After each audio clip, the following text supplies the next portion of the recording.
Welcome to Jazz Piano Skills. I'm Dr. Bob Lawrence. It's time to discover, learn, and play jazz piano. Wow, here we go again, right? Another week, another lesson. With that being said, I want to take a second right here, right now, at the beginning of this podcast episode to make sure I stress to you and to all Jazz Piano Skill listeners that these weekly jazz piano lessons are not, and I repeat, are not intended for you to master in a week. I say this because quite often most students, and the odds are that this includes you as well, have the impression that when studying music or when receiving a weekly lesson, that the word weekly means complete or master the content in 1 week. Well, I want to make sure that I am perfectly clear here and use as few words as possible to refute such thinking. In fact, I'm going to use just one word: impossible. The jazz piano skills that we explore each week are skills, quite honestly, you will continue to study and practice for the rest of your life. Now, this reality should not in any way be depressing. In fact, just the opposite. It's extremely important to know, and obviously I think you do know, otherwise you wouldn't be listening to this podcast, that the study of music, especially jazz, is a discipline whose content is conceptually and physically challenging, and it possesses endless creative possibilities. This is why we are all drawn to jazz and can't get enough of it. It's intellectually challenging, creatively stimulating, artistically rewarding, and simply so much fun to play. All of this to say, relax and enjoy the journey. Or as my kids would say, chillax, which I guess is a combination of chill and relax. So, if you want to be hip, use chillax. Stop worrying about trying to learn everything in a week. It's not gonna happen. Especially the jazz piano skills we discover, learn, and play every week. And especially the various melodic treatments we've been tackling the past 2 weeks and are about to tackle again today. Before we get started, I want to personally invite everyone who is not currently a Jazz Piano Skills member to join the family. If you're listening to the Jazz Piano Skills podcast through Apple, iHeartRadio, Spotify, Google, Pandora, or any of the other number of popular podcast directories, take a second, visit JazzPianoSkills.com and become a member. Once you become a member, you will have immediate access to the various educational podcast guides that I develop for each podcast episode. These guides, the illustrations, the lead sheets, the play-alongs, are designed and developed to help you get the most out of the podcast lesson. They will expedite and maximize your musical growth conceptually, orally, and of course, physically. You can download the guides, print them, and have them sitting on your piano while you are practicing. Bottom line, they're invaluable, and I strongly encourage you to use them. You will also gain access to all of the Jazz Piano Skills interactive courses. The courses formulate a comprehensive jazz piano curriculum, which uses a self-paced format that is instinctually easy to use And not only easy to use, easy to access. Conveniently study and practice from any of your smart devices, your desktop, laptop, computers, tablets, phones, TV, and yes, even your watch. Very cool indeed. Additionally, as a Jazz Piano Skills member, you have an open invitation to attend the weekly Thursday evening online masterclass from 8 to 9, hosted by none other than me. We'll dive deeper into the jazz piano lesson of the week and, of course, address any questions that you have about the lesson or about any other aspect of jazz piano that you want to discuss. An incredible educational opportunity and value, and honestly, it's just a ton of fun to hang out with other jazzers online to share our thoughts, our insights, experiences, and of course, laughter. It's just too much fun. And speaking of fun, finally, as a Jazz Piano Skills member, you will have access to the private Jazz Piano Skills global community. One of the best teachers I've ever had. He used to say, the greatest thing about music is the people you meet through it. And I couldn't agree more. Join Jazz Piano Skills, get involved with the community, meet some new friends from around the world, and share you. Head over to JazzPianoSkills.com to learn more about the memberships and all of the amazing educational resources waiting for you to use. The Jazz Piano Skills materials will, without a doubt, profoundly change your understanding of and approach to the study and practicing of jazz piano. I guarantee it. Head on over to JazzPianoSkills.com. Check it out. The last 2 weeks, we have looked at various melodic treatments and applied them to a minor arpeggio, the C minor arpeggio, followed by a dominant arpeggio last week, the F dominant. And today, we're going to apply the same 5 melodic treatments to a major arpeggio, B flat major.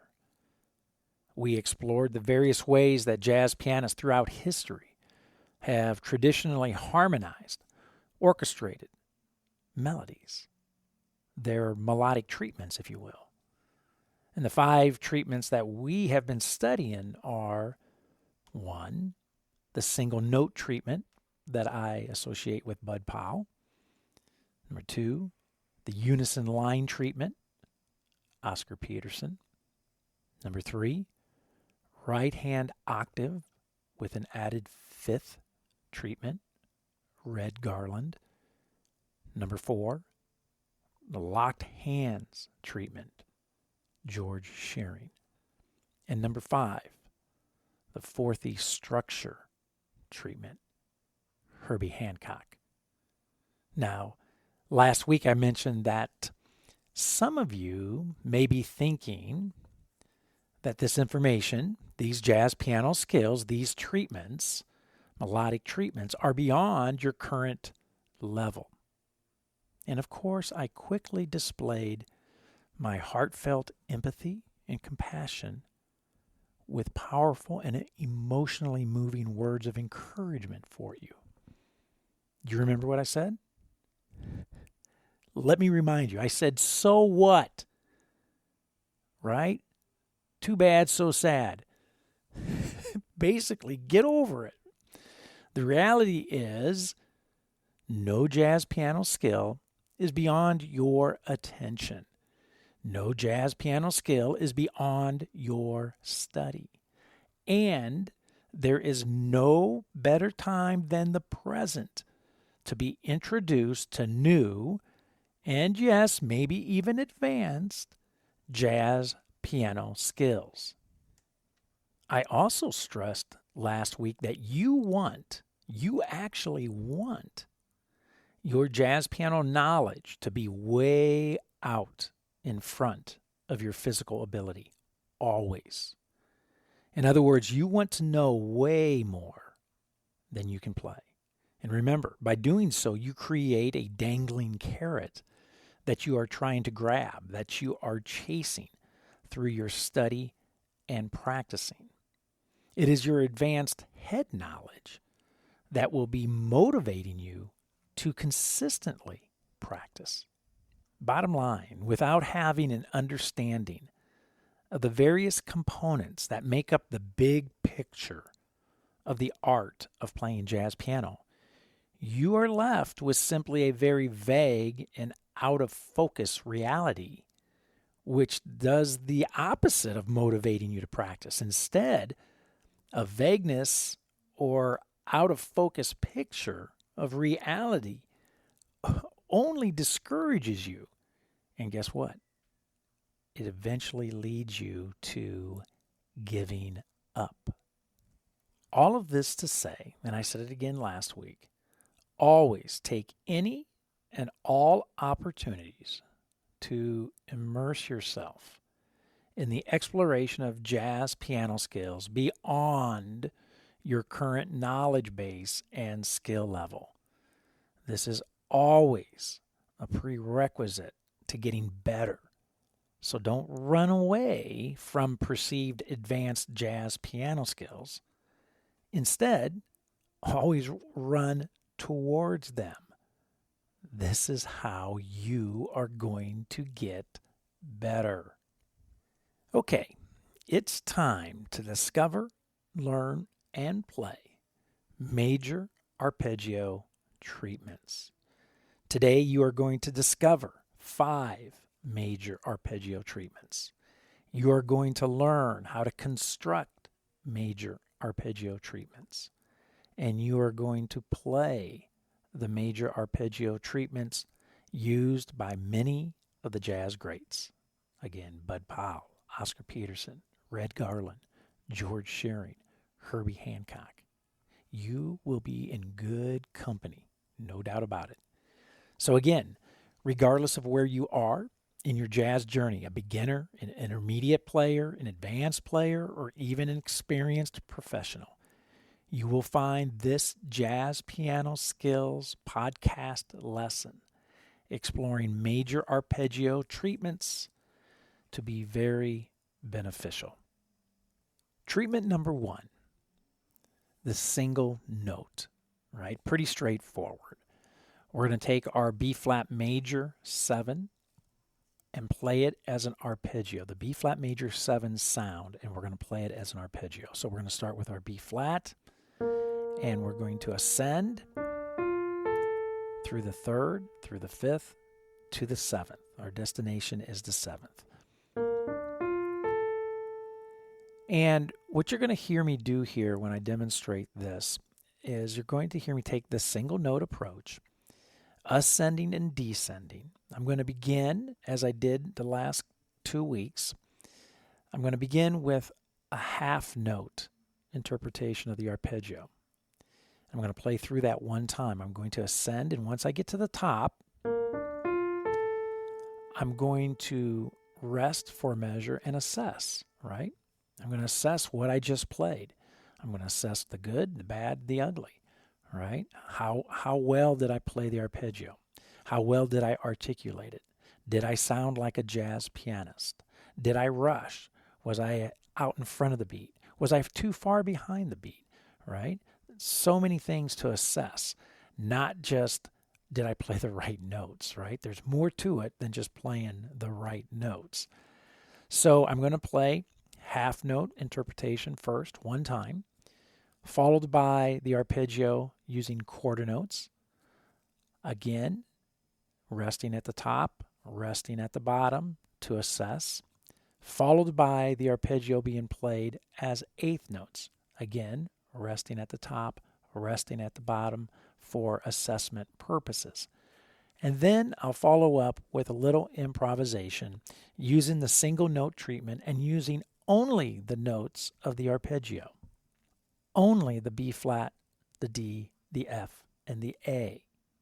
Right? I'm not going to be using any approach notes, half-step approachments, enclosures. I'm not going to use outside harmony, anything. I'm just going to use the straight arpeggio, 4 notes, B flat, D, F, and A. So I want to bring the ensemble in, and I want to use the single note approachment on the B flat major sound using the B flat major 7 arpeggio, the root, the third, the fifth, and the seventh. So let's listen to this, and then we'll talk about it, okay? So here we go. Let's check it out.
Very nice. Now, I want to stress when I played it through first time as half note, only one time, and then I played the arpeggio as quarter notes one time, and then I played the arpeggio as eighth notes one time.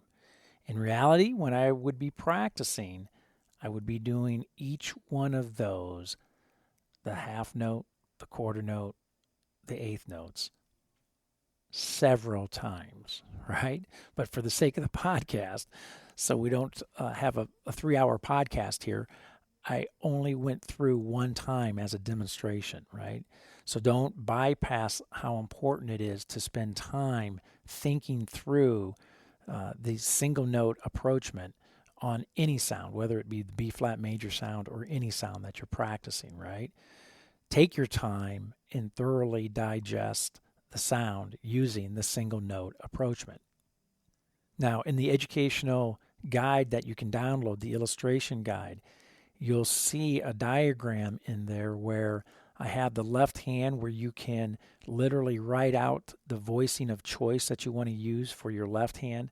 And then I have in your right hand notated the root, third, fifth, and seventh with room for you to actually notate the notes, right? The B flat, D, F, and A. And to do this, this is laid out for all 12 keys, right? So you can visually write it out and see what you are actually going to be playing. Very powerful learning tool, okay? So that's in the illustration guide that you can do this. Now, also, along with that, the lead sheet guide has it illustrated on the musical staff, just musical notation. And so you can have that in front of you as well.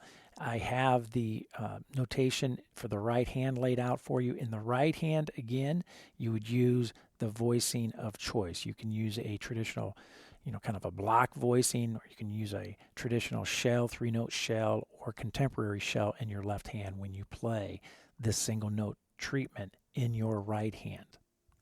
Okay, treatment number 2. We are going to use the unison line or the Oscar Peterson treatment. So now we're going to play our B flat major arpeggio, just like we did in the right hand, but now we are going to mirror that motion in our left hand, an octave below. Right? It's a great sound. So both hands are going to play the arpeggio in unison. And again, I'm going to do this using half notes to begin, followed by quarter notes, followed by eighth notes one time for demonstration purposes. Then I'll do a little improvisation using the unison line approach. And again, I'm just going to be using the 4 notes of the arpeggio. I am not going to be using any other notes outside of the arpeggio, any scale tones or any non-scale tones. Okay? So now let's listen to this treatment. Let's listen to this demonstration. We'll bring the ensemble in, and then we'll talk about it. Okay? Here we go. Let's check it out.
Very nice. I'm always amazed at how adding the left hand, mirroring the arpeggio with your left hand or the melodic line with your left hand, what a dramatic treatment, what a dramatic change to the sound of that arpeggio by using the unison treatment.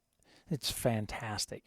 Now again, in the illustration guides that you can download for this, I have both the left hand diagram of both the left hand and the right hand with the root, third, fifth, and seventh, and room for you to actually physically write out the arpeggio for both hands and have that in front of you, all 12 keys when you're practicing. And likewise, on the music notation, it is laid out in the lead sheet guides. The musical notation is laid out for both hands, written out for you. So you can see it that way as well. Again, using both the illustration guide and the lead sheet guide, having those in front of you when practicing, an enormous value, no doubt about it. And of course, if you do not have access to play-along tracks, the play-along guide is there for you to be able to use the play-along tracks that I am using while you're practicing at home. So make sure you use those as well. Okay, treatment number 3. Octaves in the right hand with an added fifth between the octaves, the red garland approach. So now we're going to play our B-flat major arpeggio, but we're going to play it with B-flat played in octaves with the F or the fifth in the middle. Again, gives us a really nice chime effect. Then we go to our third, the D's played as octaves with the fifth in the middle, which would be the note A. Then our F as octaves with C in the middle. And then our A, our seventh, and then the note E in the middle. Okay, not E flat, E. I know we're playing a B flat major scale, and some of you would be thinking Ionian mode, B flat, C, D, E flat. I'm actually thinking Lydian mode here, okay? So I have A with E. So now my arpeggio sounds like this.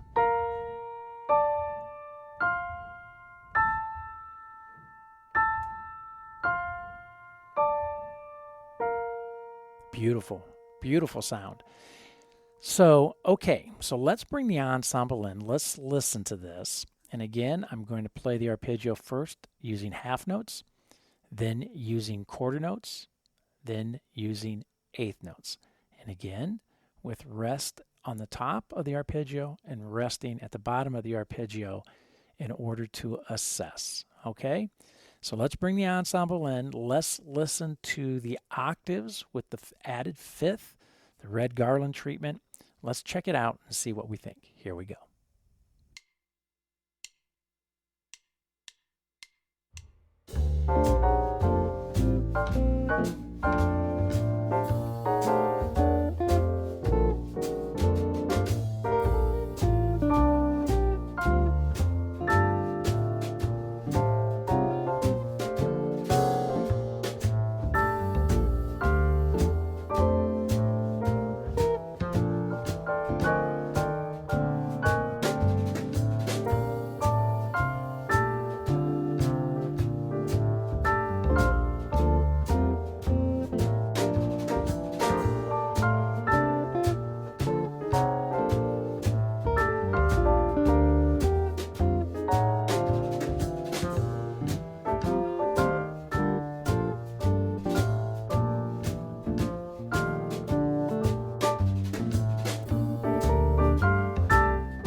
Very cool. What an awesome sound. What an awesome treatment.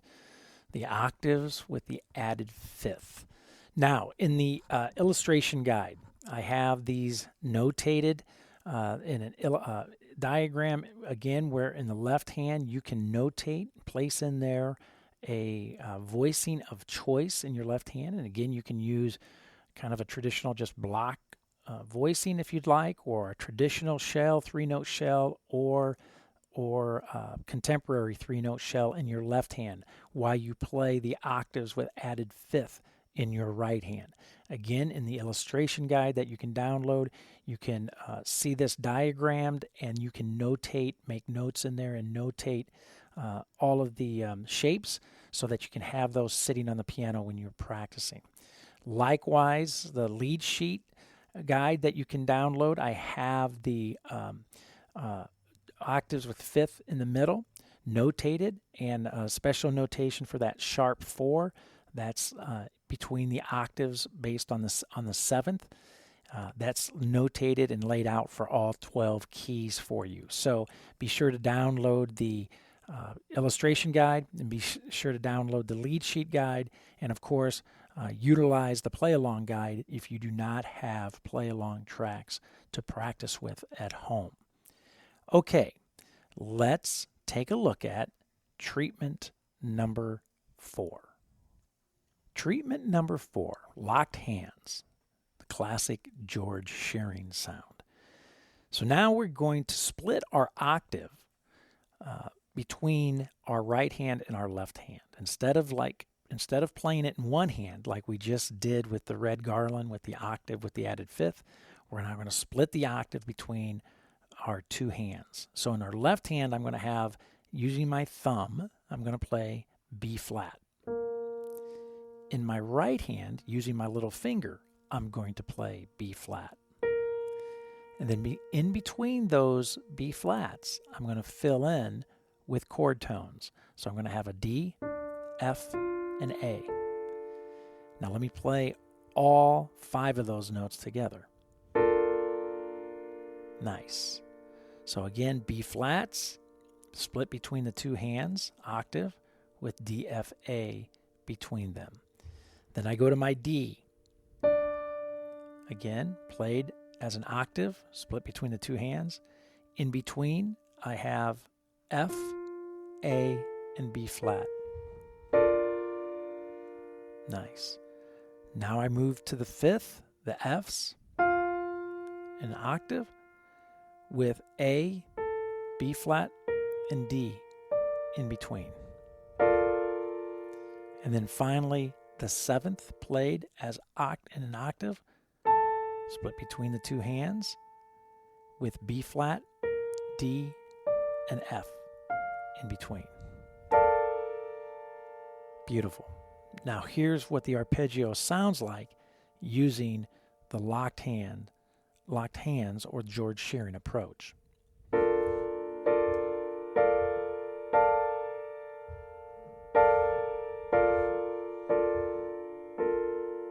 Really nice. Again.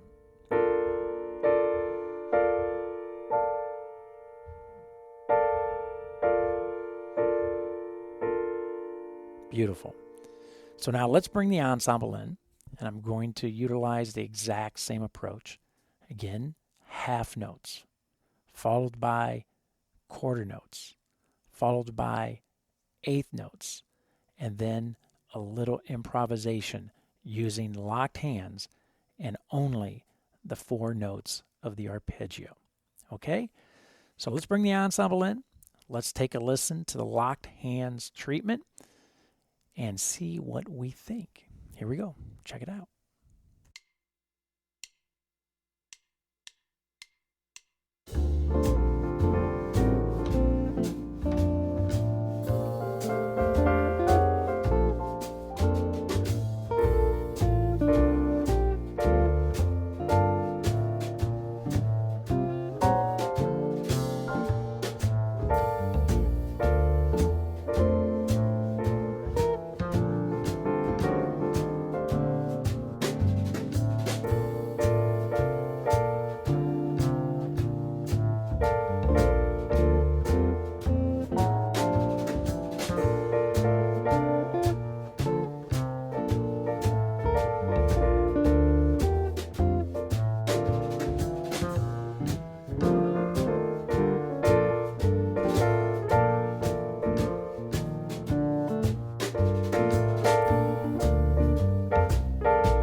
How cool is that treatment?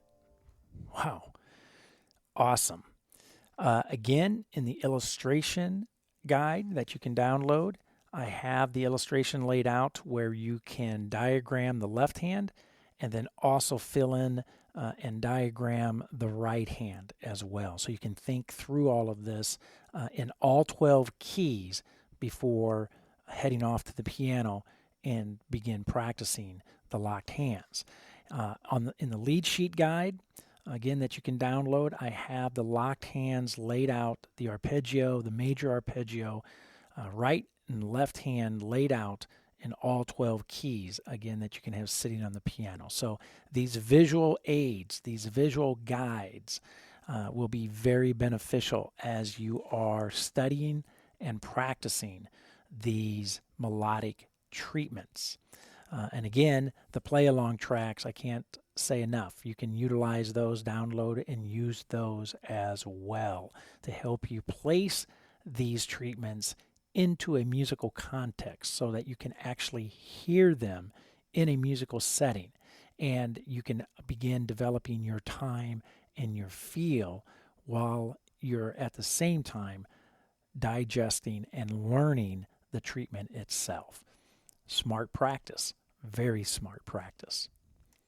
Okay, let's move on to our final treatment for today, the 5th treatment, the 4thy structures, right?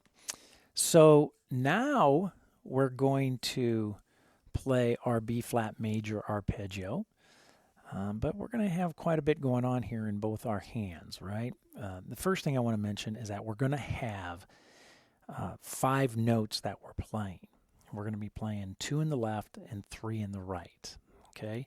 The top note of the 5 will always be the melodic note. So it's going to be our B flat, D, F, and A at the top of these shapes. So our B flat major arpeggio, to start with B flat in the melody. Okay, so we're going to have our B flat up on top, and I'm going to work from the bottom up now. In the left hand, I'm going to have a D, a G, and then in my right hand, a C and an F with my B flat up on top. So I get this. Really nice. Great B flat sound, major sound, with B flat as the melody note. Now we're going to go to our third. So now the third, the D is on top. And from my left hand, my 2 notes in my left hand, I'm going to have a G and a C. And my right hand, F, B flat, with my melody note D on top. So I get this. Beautiful. Now, the melody note F up on top. In my left hand, I'm going to have A and D. In my right hand, I'm going to have G and C with my melody note F on top. So I get this. Awesome. And then my last note of the arpeggio, the A. That's going to be up on top. In my left hand, I'm going to have a D, a G. And in my right hand, I'm going to have a C and an F with my A, or my melody note, resting on top. So I get this. Beautiful. Now, if you notice, those intervals are primarily what? Fourths. So therefore, that's why we call this treatment the fourthy structures, right? So now this arpeggio, this B flat major arpeggio using this treatment is going to sound like this.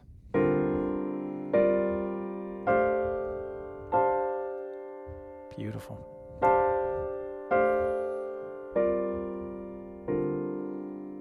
Let's do that again.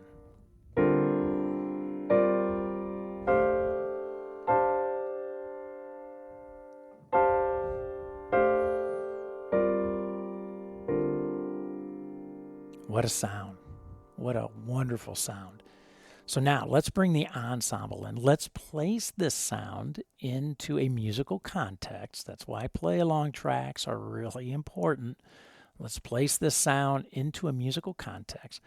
Let's listen to it. Let's see what we think, and then we'll talk about it, okay? Let's check it out. Here we go.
Cool, right? Wow, all these treatments are cool, right? Even the single note treatment is cool. And the single note treatment actually becomes even cooler when you can utilize other treatments, these other treatments around it, right?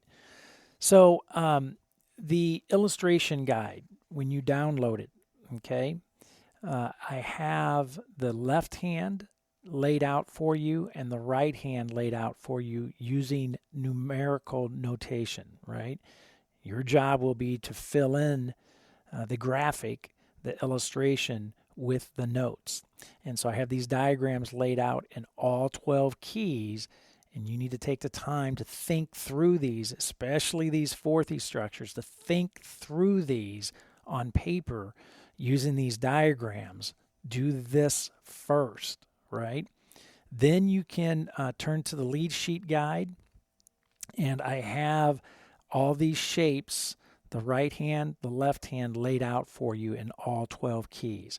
And it's really powerful to see these shapes laid out on the musical staff. And I think you're going to find them to be enormously beneficial to have those sitting on the piano when you're trying to get these fourthy structures under your fingers. It will keep you centered and on task, because otherwise a lot of times what happens is you're playing these shapes and you'll look down and you'll go like, what the heck, what am I actually playing? So the lead sheet guides for these fourthy structures, you'll find them to be really invaluable. Okay, and again, if you don't have play along tracks, use the play along tracks that you can, the play along guide that you can download and utilize and access as well. So do that too, and you'll find that your musical growth, getting these treatments under your hands, in your ears, and sorted out in your mind, your musical growth will be expedited indeed, for sure.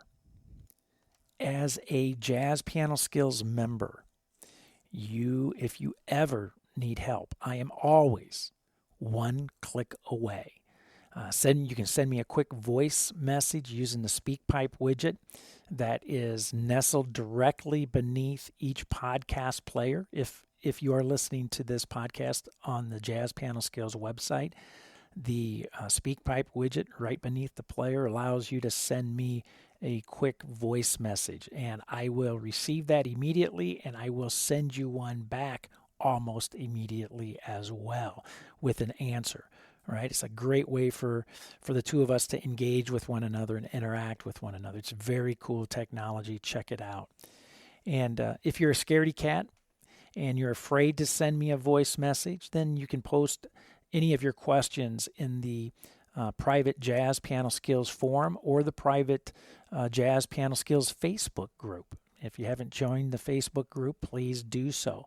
And you can also, to get assistance and get help, again, join the Jazz Piano Skills Masterclass on Thursday evenings. As a Jazz Piano Skills member, you have access, an open invitation to this Thursday evening Masterclass every week. And you can get your answers to your questions taken care of face to face. I'm happy to help you there, right?